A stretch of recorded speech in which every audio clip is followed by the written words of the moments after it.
saya Maidah Izzatul Umah dengan NIM 21040268086 akan mempresentasikan tentang 5 tafsir tematik dari 5 kitab tafsir. Poin-poin yang bisa saya ambil dari tafsir surat Al-Mulk ayat 6-11. Saya baca dulu surat Al-Mulk ayat 6-11. Bismillahirrahmanirrahim. Walilladzina kafaru birabbihim adzab jahannam wa bi'sal masir. Idza ulqu fiha sami'u laha shahiqan wa hiya tafur takadu tamayyazu minal ghayz kullama ulqiya fiha fawjun sa'alahum khazanatuha alam ya'tikum nadhir qalu bala qad ja'ana nadhirun fakadzabna wa qulna ma nazzalallahu min syai' in antum illa fi dhalalin kabir wa qalu law kunna nasma'u aw na'qilu ma kunna fi ashabis sa'ir fa'tarafu bidhanbihim fasuqan li ashabis sa'ir. Oke, di ayat 6 itu dijelaskan kalau misalnya diceritakan tentang orang-orang kafir yang dilemparkan ke neraka jahanam. Kemudian di ayat ke-7 ketika mereka dilemparkan, mereka mendengar suara orang yang berteriak kencang dari dalam neraka hingga terdengar sebelum mereka dimasukkan ke neraka. Jadi suaranya itu terdengar mereka, dan suaranya itu seperti suara keledai, saking jeleknya, saking di dalamnya itu mereka berteriak-teriak di dalam neraka itu menahan azab dari Allah. Kemudian di ayat 8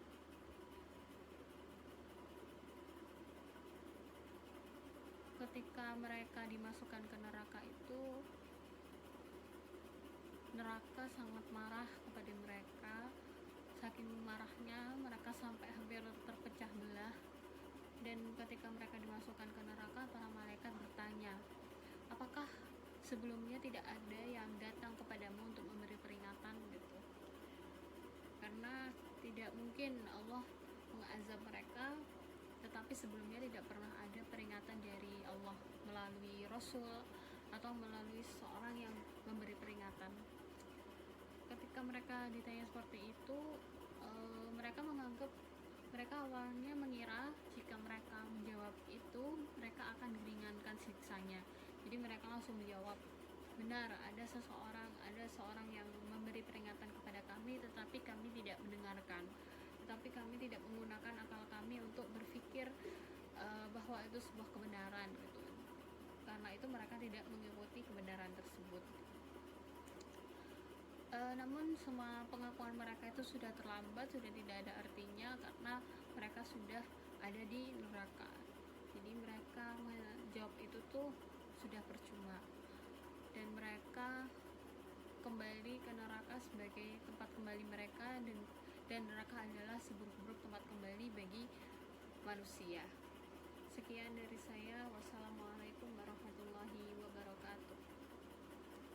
Bismillahirrahmanirrahim.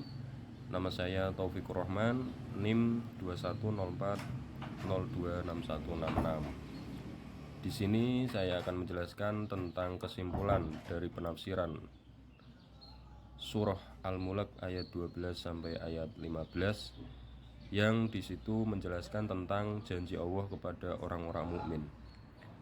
Yang dimaksud janji Allah kepada orang-orang mukmin di sini adalah orang-orang mukmin yang senantiasa takut kepada Allah, takut untuk melakukan kemaksiatan walaupun mereka sedang dalam keadaan sendirian ataupun tidak ada orang lain yang melihat. Kemudian juga Allah menjelaskan bahwasanya semua perbuatan yang dilakukan oleh semua makhluknya, baik itu secara sembunyi-sembunyi maupun secara terang-terangan. Allah Maha mengetahui semua yang dilakukan oleh makhluknya, karena Allah sendirilah yang menciptakan makhluk itu beserta sifat-sifat yang dimiliki oleh makhluknya. Kemudian Allah akan menjanjikan orang-orang mukmin tadi yang senantiasa takut untuk melakukan kemaksiatan, baik itu secara terang-terangan maupun secara rahasia. Allah akan menjanjikan kenikmatan yang besar berupa kemudahan di dalam dunia untuk melakukan kemanfaatan serta kebaikan, dan juga mengampuni semua dosa-dosa yang dilakukannya yang disebabkan oleh sifat-sifat kemanusiaannya, sifat-sifat manusia, sifat-sifat basyariahnya. Dan Allah juga akan menghisap mereka ketika hari dibangkitkan. Maka dari itu Allah memberi kenikmatan berupa kemudahan itu supaya orang-orang mukmin mendapatkan ridho dari Allah dan dapat mempertanggungjawabkan kelak di hari kebangkitan dengan hal-hal yang baik ataupun hal-hal yang bermanfaat. Mungkin sekian dari saya, terima kasih. Kurang lebihnya wassalamualaikum warahmatullahi wabarakatuh. Bismillahirrahmanirrahim. Assalamualaikum warahmatullahi wabarakatuh. Saya Ilham Marsha Pratama akan menjelaskan tentang ancaman Allah Subhanahu wa taala bagi siapa yang mendustakan peringatannya dan mendustakan rasul-rasulnya di dalam Quran surah Al-Mulk ayat 16 hingga 19. Di sini menurut 5 ulama tafsir tidak banyak yang berbeda. Pada intinya itu pada ayat pertama dan kedua mengajak manusia untuk merenungkan dan tidak merasa aman terhadap kemungkaran Allah. Manusia tidak boleh menganggap remeh kekuasaannya. Allah mengingatkan bahwa Dia memiliki kekuasaan untuk menjungkir balikkan bumi atau mengirimkan badai yang membawa taburan batu sebagai hukuman. Hal ini merupakan peringatan bagi mereka yang melanggar perintah Allah dan mendustakannya. Nah, di ayat selanjutnya menunjukkan bahwa banyak umat sebelumnya telah mendustakan Rasul-Rasul Allah. Allah menekankan betapa hebatnya kemurkaannya terhadap mereka yang mendustakan dan mengingkari peringatannya. Hukuman yang Allah berikan kepada mereka adalah sangat dahsyat, sakit, dan pedih. Selanjutnya pada ayat berikutnya itu menunjukkan bahwa manusia seharusnya memperhatikan burung-burung di langit. Allah menciptakan burung-burung dengan kemampuan mengembangkan dan mengatupkan sayapnya. Tidak ada yang menahan burung-burung tersebut di udara kecuali rahmat dan kelembutan Allah yang Maha Pemurah. Dalam hal ini Allah menegaskan bahwa Allah itu Maha melihat segala sesuatu dan memberikan manfaat kepada semua makhluknya. Nah, dalam keseluruhan tersebut, ayat-ayat tersebut Allah mengingatkan manusia agar tidak mengabaikan dan mendustakan tanda-tanda kebesarannya yang terlihat di alam semesta. Manusia seharusnya merenungkan kekuasaan Allah, mengambil pelajaran dari peringatannya dan tunduk kepadanya. Allah adalah Maha mengetahui dan Maha melihat terhadap segala sesuatu. Assalamualaikum warahmatullahi wabarakatuh. Perkenalkan, nama saya Ahmad Haikal Azwan dari kelas IATPK 4. Di sini saya akan menjelaskan sedikit tafsir tentang tema Allah itu benar-benar Maha Kuasa menghadap orang-orang kafir yang ada di Quran surah Al-Mulk ayat 20 sampai dengan ayat 27, yang mana bunyi ayatnya adalah sebagai berikut. A'udzu billahi minasyaitonir rajim. Bismillahirrahmanirrahim. Amman hadzal ladzi huwa jundul lakum yansurukum min dunir rahman inil kafiruna illa fi ghurur. Nah, penjelasan dari ayat 20 ini, apakah ada orang-orang yang jadi teman-teman kita nanti itu atau yang dekat dengan kita itu bisa menolong. Jadi yang hanya menjadi penolong adalah Allah Subhanahu wa taala. Ya, jadi tidak ada yang bisa menolong walaupun itu teman-teman kita. Tidak ada. Orang kafir itu kecuali mereka terkena tipu daya setan. yang telah membisikkan atau telah berkata kepada mereka bahwa siksa dari Allah itu tidak akan turun. Itu dari ayat 20. Kemudian ayat 21, Bismillahirrahmanirrahim. Amman hadzal ladzi yarzuqukum in amsaka rizqah bal lajju fi 'utwin wa nufur. Maksudnya adalah siapa yang memberikan rizki kepada kita semua, nah, yaitu adalah Allah Subhanahu wa taala. Yang mana Allah itu Maha Pengasih, lagi Allah Maha Penyayang, yang telah menurunkan rizkinya berupa hujan dan akhirnya tidak ada orang-orang kafir itu mau mengakui. Jadi mereka masih memaksa untuk tidak mau beriman kepada Allah. Mereka terus-terusan diam dan terus-terusan sombong, lalu mereka berpaling dari kebenaran. Kemudian ayat 22, afaman yamshi mukibban ala wajhihi ahda amman yamshi sawiyan ala siratin mustaqim.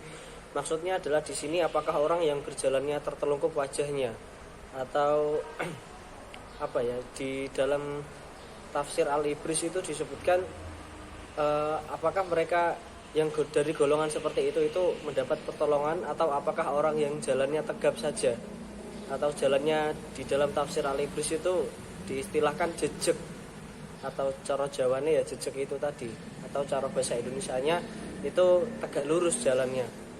Nah, orang-orang yang kafir dengan orang-orang yang beriman itu manakah yang benar? Kemudian di sini dilanjutkan oleh ayat ketiga, ayat ke-23, Bismillahirrahmanirrahim. Qul huwallazi ansha'akum wa ja'ala lakumus sam'a wal absara wal afidah qalilan ma tashkurun. Qul, katakanlah hai Muhammad. Nabi Muhammad diperintah oleh Allah untuk berkata, Allah Subhanahu wa taala lah zat yang telah mewujudkan kita semua, zat yang menjadikan kita semua ada dan memberikan berupa sam'a wal absar, yaitu adalah pendengaran dan penglihatan, serta afidah, piro-piro ati kalau di dalam tafsir Al-Ibris. Itu jamak dari kata fuad yang artinya hati. Qalilan ma tashkurun. Nah, dan masih saja dari kita itu masih sedikit sekali untuk bisa bersyukur terhadap nikmatnya Allah yang telah diberikan kepada kita. Itu. Kemudian ayat 24 Qul huwallazi dara'akum fil ardi wa ilaihi tusyarun. Qul, katakanlah wahai Muhammad. Nabi Muhammad diutus Allah untuk berkata, Allah lah yang menakdirkan kita hidup di bumi. Qul huwallazi dara'akum fil ardi wa ilaihi tusyarun, dan akan pasti kembali kepada Allah Subhanahu wa taala. Kita semua nanti di dalam tafsir Al-Ibris dijelaskan kita akan digiring ke padang mahsyar untuk dihisab nanti. Kemudian ayat ke-25, wa yaquluna mata hadzal wa'du in kuntum shadiqin. Orang-orang kafir apabila diberitahukan kepada mereka bahwa akan ada yaumul ba'ats dan yaumul hasyr, maka mereka malah mencela orang-orang mukmin. Kapankah itu? Maksudnya itu adalah janji-janji yang kamu bilang tadi, yaumul ba'ats dan yaumul hasyr. Manakah janji itu apabila kalian semua merasa benar? Jadi mereka meragukan terhadap yaumul ba'ats dan yaumul hasyr itu tadi. Kemudian qul innamal ilmu 'indallahi wa innama ana nadhirum mubin. Qul, katakanlah hai Muhammad. Maka Nabi Muhammad menjawab, sejatinya yang tahu, innamal ilmu, sejatinya yang tahu akan datangnya hari kiamat itu adalah hanya Allah Subhanahu wa taala. Wa innama ana nadhirum mubin, dan sejatinya saya sendiri pun hanya istilahnya hanya perantara saja, hanya perantara yang nyata. Kemudian yang ayat terakhir falamma ra'awhu zulfata. Assalamualaikum warahmatullahi wabarakatuh. Alhamdulillahi rabbil alamin. Assalatu wassalamu ala nabiyyina Muhammadin wa ala alihi washabbihi ajma'in. Amma ba'd. Saya Fatan Ghifari Saifuddin dengan NIM 210402696 akan mempresentasikan dan menjelaskan tentang tafsir tematik Quran Surat Al-Mulk ayat 28-30 tentang di antara beberapa tanda kekuasaan Allah Subhanahu wa taala di muka bumi. Baik, langsung saja. Ayat ke-28 Allah Subhanahu wa taala berfirman, "Katakanlah, terangkanlah kepadaku jika Allah mematikan aku dan orang-orang yang bersama denganku atau memberi rahmat kepada kami, maka kami akan masuk surga. Tetapi siapakah yang dapat melindungi orang-orang yang kafir dari siksa yang pedih?" Pertama, dalam tafsir Al-Misbah menjelaskan bahwa ayat ini mengecam kaum musyrikin yang mengharap agar Nabi segera mati dengan memerintahkan Rasulullah untuk mengatakan kepada mereka bahwa jika mematikan aku, Rasulullah, dan para pengikutnya dengan cara apapun, seperti yang kamu harapkan, atau merahmati kami dengan memanjangkan usia kami dalam ketaatan kepadanya, maka apakah salah satu dari dua kemungkinan itu bermanfaat buat kamu sehingga membebaskan kamu dari siksa Allah? Jelas tidak. Jadi tidak ada manfaatnya bagimu. Bahkan kamu akan disiksa karena kamu mengingkari keesaan Allah dan berhak kepadanya. Maka siapa yang dapat melindungimu dari siksa yang pedih? Lalu ayat ini memberi penjelasan pelajaran bahwa seorang pemimpin harus tampil terlebih dahulu menanggung beban. Dan bila ia sukses, maka sang pemimpin harus menikmati bersama kesuksesan itu dengan rakyatnya. Kemudian tafsir Ibnu Katsir menjelaskan bahwa ayat ini memerintahkan Nabi untuk berkata kepada orang-orang yang menyekutukan Allah dan yang mengingkari nikmat-nikmatnya tersebut agar menyelamatkan diri dari azab Allah. Karena sesungguhnya tidak ada yang bisa menyelamatkan kalian dari azab Allah kecuali taubat serta kembali kepada agamanya. Sama saja baik Allah mengazab kami atau mengasihi kami itu tak ada manfaatnya bagi kalian dan sungguh tidak ada tempat berlindung bagi kalian dari siksa dan azabnya yang pedih yang pasti akan menimpa kalian. Selanjutnya tafsir Jalalain menjelaskan, jika aku, Rasulullah, dan orang-orang mukmin binasa karena azabnya sebagaimana yang kalian maksudkan ataupun dia tidak mengazab kami, yang pasti tentu tiada ada seorang pun yang dapat melindungi mereka orang-orang kafir dari azabnya. Selanjutnya tafsir Al-Jailani menjelaskan bahwa ayat ini memerintahkan utusan yang paling sempurna bagi orang-orang musyrik Mekah untuk berkata kepada mereka agar memberitahu aku Rasulullah jika Allah yang Maha mengetahui, Maha bijaksana mematikan dan menghancurkan atau memberi rahmat kepada aku dan orang-orang beriman.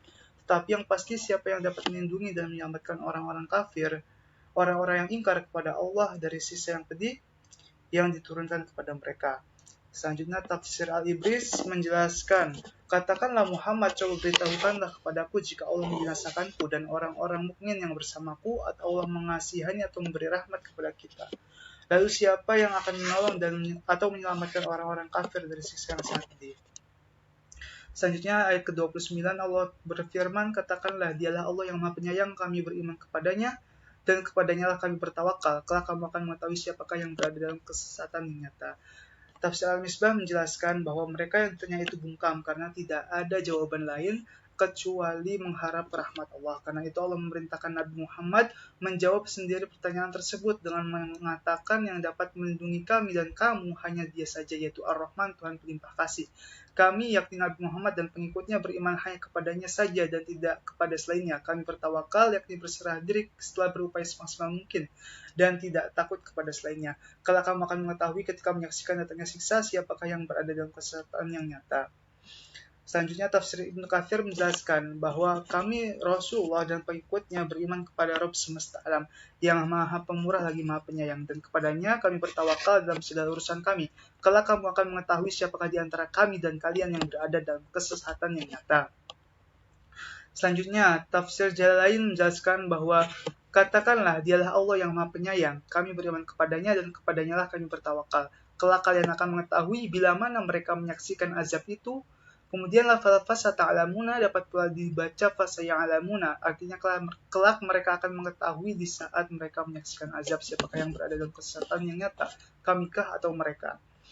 Selanjutnya tafsir Al-Jailani menjelaskan bahwa katakanlah kepada mereka, wahai para rasul yang paling sempurna, dialah Allah yang Maha Penyayang, penolong yang berada di singgasana arsy alam semesta. Kami beriman kepadanya tulus dan dapat dipercaya, dan kepadanya lah, bukan kepada yang lainnya, kami bertawakal dan kami menyerahkan semua urusan kami dengan tekad yang murni dan tulus.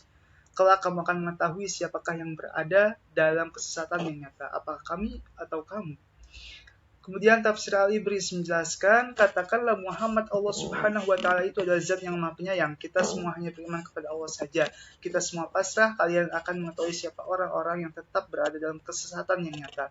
Apakah kita orang-orang yang beriman ataukah kalian orang-orang musyrik? Kemudian selanjutnya ayat ke-30 Allah berfirman, katakanlah terangkanlah kepadaku jika sumber air kamu menjadi kering, maka siapakah yang akan mendatangkan air yang mengalir bagimu? Tafsir Al-Misbah menjelaskan bahwa salah satu anugerah Allah yang terbesar adalah air. Ayat ini memerintahkan Nabi Muhammad agar mengingatkan tentang nikmat air. Allah berfirman, katakanlah wahai Nabi Muhammad kepada mereka yang melupakan nikmat Allah, bahwa terangkanlah kepadaku jika sumber airmu menghilang dari permukaan, maka siapa yang akan mendatangkan air yang mengalir? Pastinya hanya Rabbal Alamin, Tuhan semesta alam. Kemudian tafsir Ibnu Katsir menjelaskan bahwa Allah Ta'ala berfirman untuk memperlihatkan kasih sayang kepada makhluknya. Jika sumber airmu menjadi kering, maka tidak ada yang sanggup mendatangkan air yang mengalir di permukaan bumi kecuali Allah semata. Kemudian tafsir Jalalain menjelaskan bahwa jika sumber air kalian menjadi kering, yakni air yang masuk jauh ke dalam bumi, maka tiada seorang pun yang dapat mendatangkannya selain Allah Subhanahu wa taala. Selanjutnya tafsir Al-Jalalaini menjelaskan bahwa katakanlah wahai utusan yang paling sempurna bagi mereka yang mengingkari keberadaan pencipta yang bijaksana, katakan padaku wahai orang-orang boros yang sombong, jika sumber airmu menjadi kering, maka siapakah yang akan mendatangkan air yang mengalir yang mudah diambil selain Tuhan semesta alam? Kemudian terakhir tafsir Ibris menjelaskan, katakanlah Muhammad, coba beritahu aku jika tiba-tiba besok semua airmu yang ada di muka bumi kering atau habis. Lalu siapa yang bisa mendatangkan kepada kalian air yang mengalir? Jawabannya, tidak ada yang bisa mendatangkannya kecuali hanya Allah Subhanahu wa taala saja. Sekian presentasi dari saya. Semoga bermanfaat. Wassalamualaikum warahmatullahi wabarakatuh.